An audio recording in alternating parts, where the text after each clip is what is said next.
What's up, y'all? Rich Slaton here with another great best of 5 in Clash Royale. This one, though, may be a little different than you're used to because today we are doing a best of 5 in duel mode. More on that in just a moment. First, don't forget to use code RICH in the Supercell shop for all your Clash Royale, Brawl Stars, Clash of Clans purchases. It really helps support me. And if you don't use my code, just use any creator's code because that's super helpful to all of us in the creator universe. Helps make cool stuff like this for you. And what are we doing today? A best of 5 in duel mode. If you're familiar with duel mode inside the new Clan Wars 2 for Clash Royale, you bring in 3 decks, but you make 4 for the overall Clan War, and they have to be 4 decks to contain 8 unique cards in each deck. No deck can share cards. Well, in the game you have best of 3, but here we're doing a best of 5 for that full competitive feel. How's it going to work? Each of our players made 4 decks with 8 unique cards, and they must use all 4 decks if through the first 4 games. Games 1, 2, 3,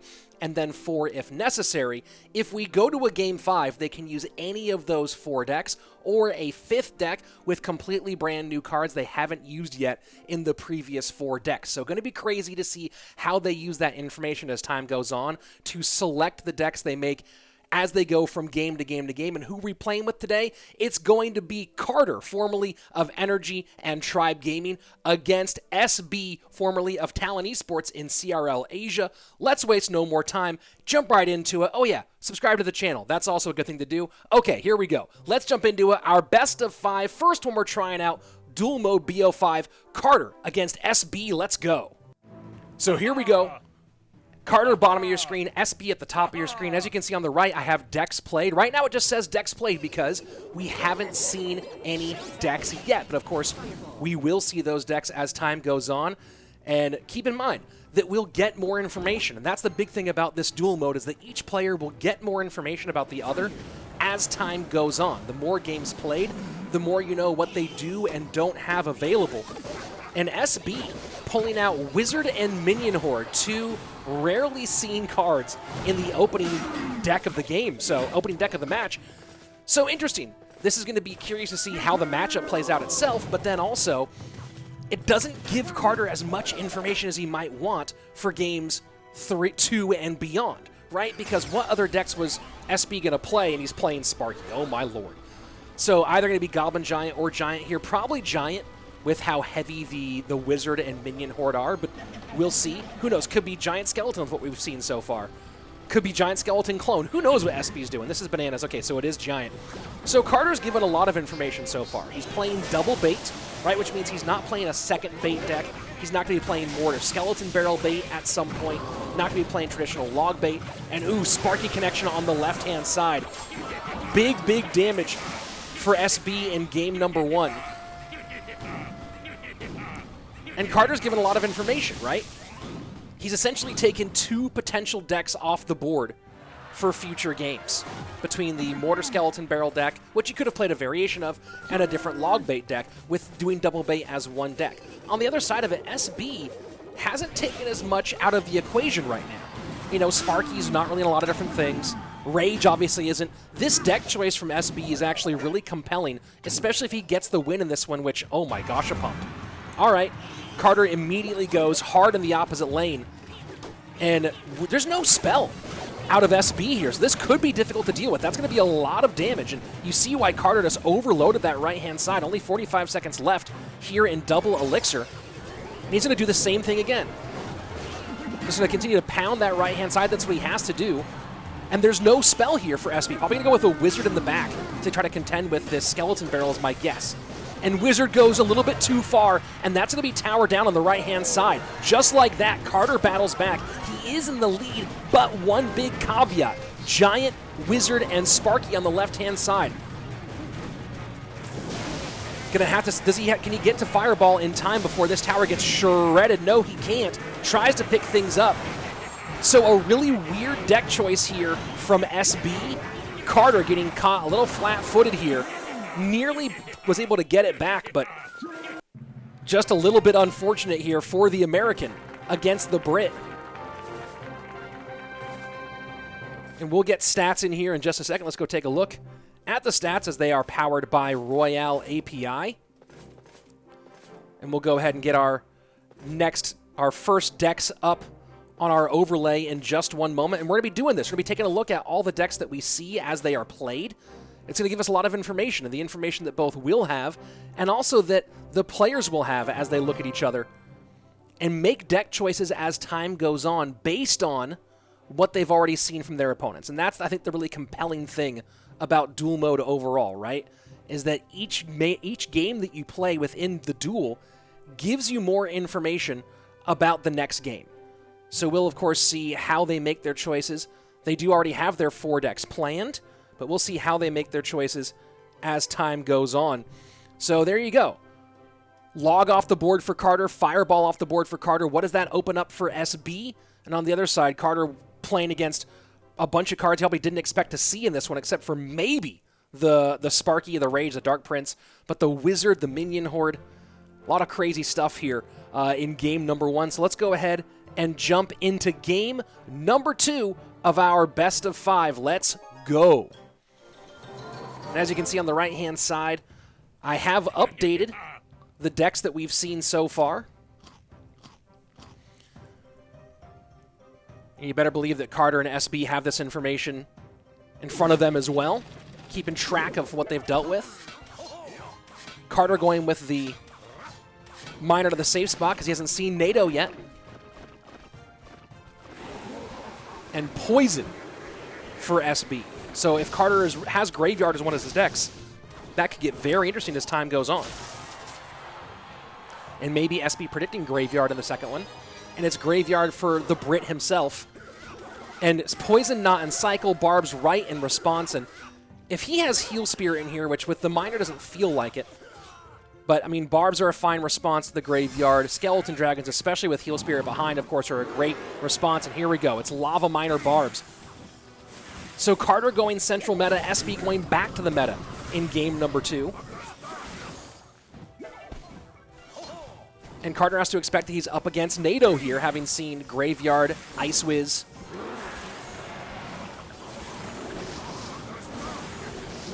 So has to be a little bit more careful with that Miner. Although he might use the Miner in an alternate plays just to suck out that Tornado. And see, here you see SB not going for it, knowing that spending the Tornado for a King Tower activation would be way too expensive. Instead pulls it all together. So nice job by Carter to spread his opponent thin, and now, knowing how low SB is on Elixir after that NATO, going in with the balloon on the right-hand side. That'll be tower down on the right. The question now is, what does the American do with all this on the left? Arrows don't take. So Zap comes in. Arrows did not get the Baby Dragon out of play, but still Carter with the lead here in game number 2. And again, take a look at all the information we have. We already have the entire decks for both of these guys, so we'll go ahead and get those decks up on the screen here for you. We already know what they're going with. Very, very interesting from both of these guys. Graveyard in, and that should be towered down. No, not quite. Oh boy, difficulty here for SB with 38 seconds left. He's going to have to overspend on that side to actually get that tower down here. And of course, a 2-tower game against Lava Hound certainly does not favor the British player. So he does get that tower down, but as you can see, we're going to be going right into a Lava Hound push the opposite direction. Poison, though, working a lot on that Inferno Dragon. Miner high and a second Lava Hound in the pocket. Absolutely massive here for the American.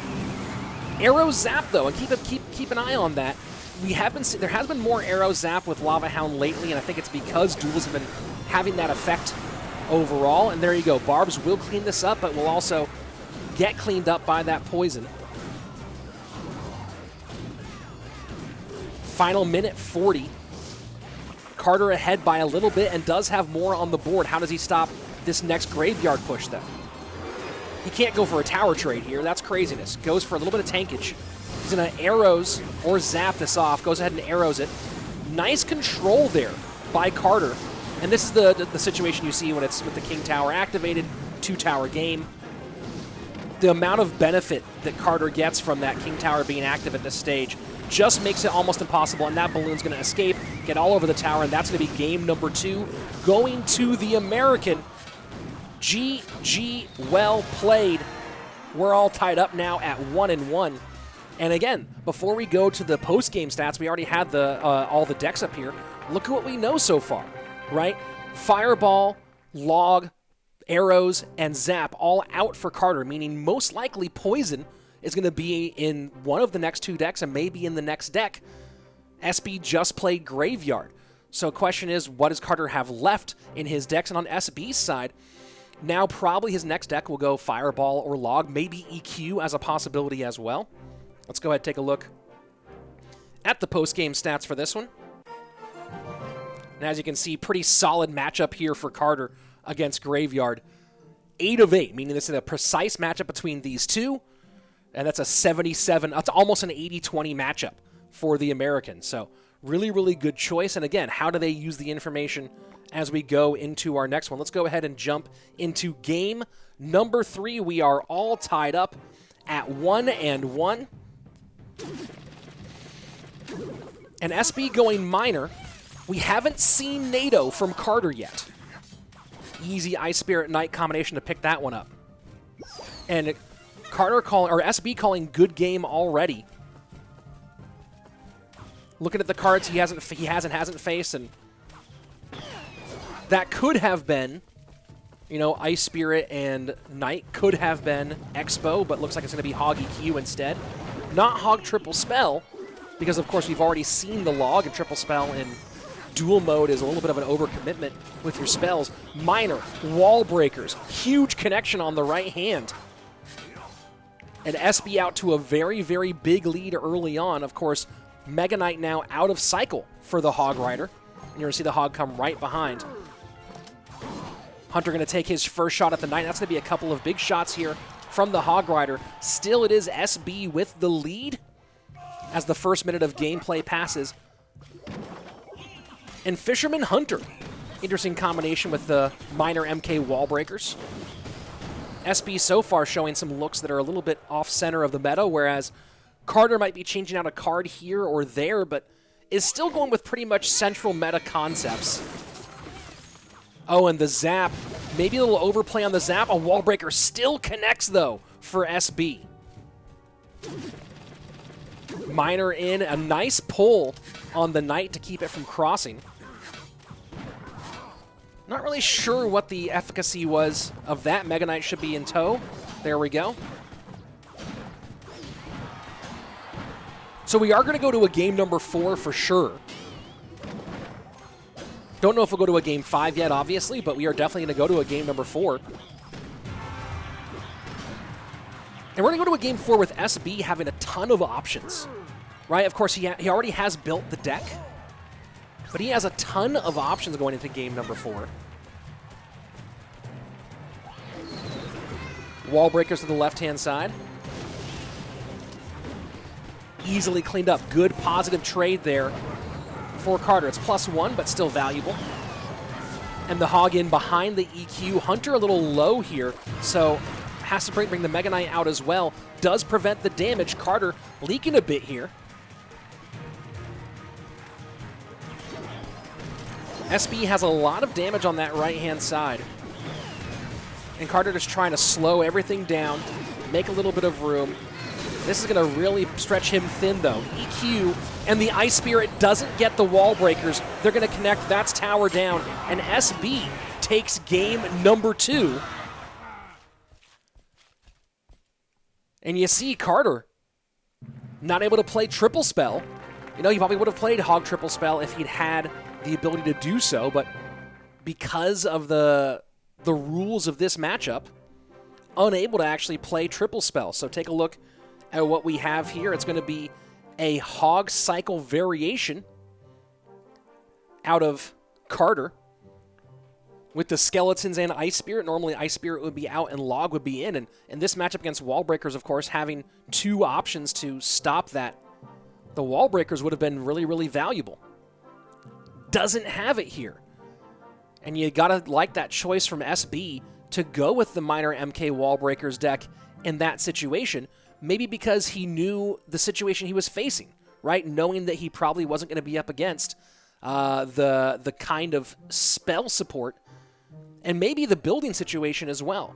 Of course, we did have the the bomb tower, but maybe knowing he wouldn't be up against the kind of spell support that might have been better against the minor wall breakers, having seen a lot of the spells that would have been useful against them already played.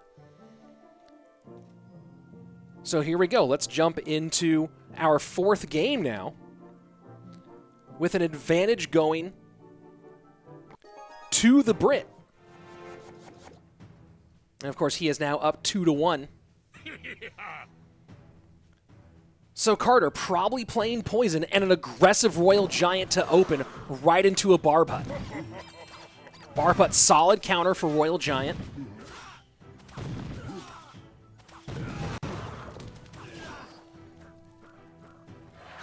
So some sort of RG cycle. We haven't seen Heal Spirit yet, and there is the Heal Spirit. And maybe a bit of an ill-advised NATO. Cage to control, but that's going to be a healthy Baby Dragon being tanked for, who will get a ton of damage. And this is probably E-Golem out of Carter. So if you're trying to preserve your spell situation, E-Golem certainly is a good choice, and you can see he was able to be pretty free with his spells in the other 3 decks. Another aggressive, and if you're going to play RG and single elixir, get aggressive with it, that's for sure. There's no question about that. King Tower activation, don't know how impactful that's going to be. Barb Hut down late does push the Royal Giant back, and will put pressure on that left-hand side as the Electro Dragon takes the right-hand tower down to 575. So, look at what SB was looking at, right? Bomb Tower was out of cycle. But you look at those cards that Carter has played so far, the thing is SB had to play this deck in this situation. Right, so Game 4 gets really interesting because your Game 3 decision is really both about Game 3 and Game 4 when you're tied 1-1. Right, if you're down 2-0, your Game 3 decision is go with what you think is strongest, get the best matchup you can here. But your Game 3 decision, if you're tied 1-1, has to take into account both Game 3 and Game 4.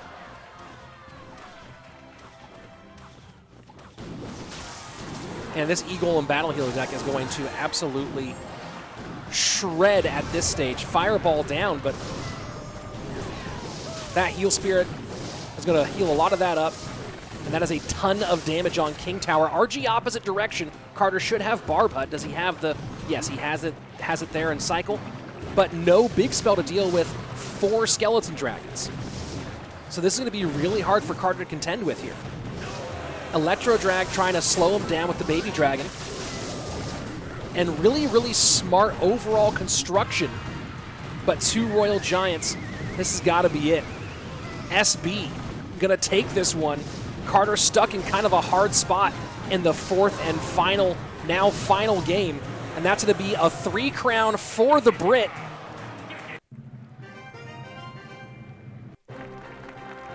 And we'll go ahead and take a look at the decks in just a moment. Let's go ahead and show you the view from Stats Royale, and a little caveat here, guys, and I do have to cop to this one. The one thing that did change what we saw here today is that we actually did play this match already once today, but your boy Rich Slaton forgot to hit record. I did forget to hit record, so I kind of put Carter in a tough spot because Carter actually won the first version of this 3-0 sweep against SB. And then because of my mistake, we had to replay it so we could actually do the YouTube video. And when we did replay it, it ended up going to, ended up being what we're watching right now, going to SB. So a big apology to me on Carter. Carter didn't just get blasted out by SB. He 3-0'd the first one. But you can see, I'm going to put this in context here. He 3-0'd the first one, not knowing the information, obviously, neither one knowing the opponent's decks. And part of it was the order the decks were played in. And this one, they did know each other's decks, but SB got the 3-1 win. So you can see the back and forth going on between those two. Let's look at the decks one more time. So the first time these two guys played this one, the deck order was completely different. Carter opened up with E-Golem, and I believe he was up against the Royal Giant deck. It might have been the exact same matchup, actually, in the first one. And then the second time they played, their second game might have been I think it was the Lava Hound deck against Graveyard. I'm trying to remember what the order was. But as you can see, of course, SB this time winning 3-1. There's the full deck pool. this is interesting. We're gonna work with this kind of stuff a whole bunch. Don't forget to use credit code Rich, by the way. We're gonna work with this stuff a whole bunch and sort of see what the overall rhythm is. I'm gonna try to figure out how to use duels in a way that's most effective for competitive, because it's a fun game mode. It's interesting. I love the information it gives. Maybe BO3, but it'll be 3 BO3s, right? It'll be each set is a best of 3 duel, and it's first to 2 set wins, right? Maybe that's the better way to do duel mode, right? So we'll figure it out. We'll play with it. But big thanks to both Carter and SB. Their information will be in the show notes, so you can go ahead in the description below. You can go ahead and follow them on Twitter and stuff. Big thanks to Carter for replaying the match after he 3-0'd the first one so that I could get the video done and show you guys all this fun stuff. And thanks to SB for being here as well. Guys, don't forget to subscribe to the channel, like this video, turn on the bell for notifications, all that stuff. And I will see you back here very soon with more fun experimental and non-experimental, but mostly I'm having fun experimenting with new formats for competitive Clash Royale. I'm Rich Slaton. See you next time.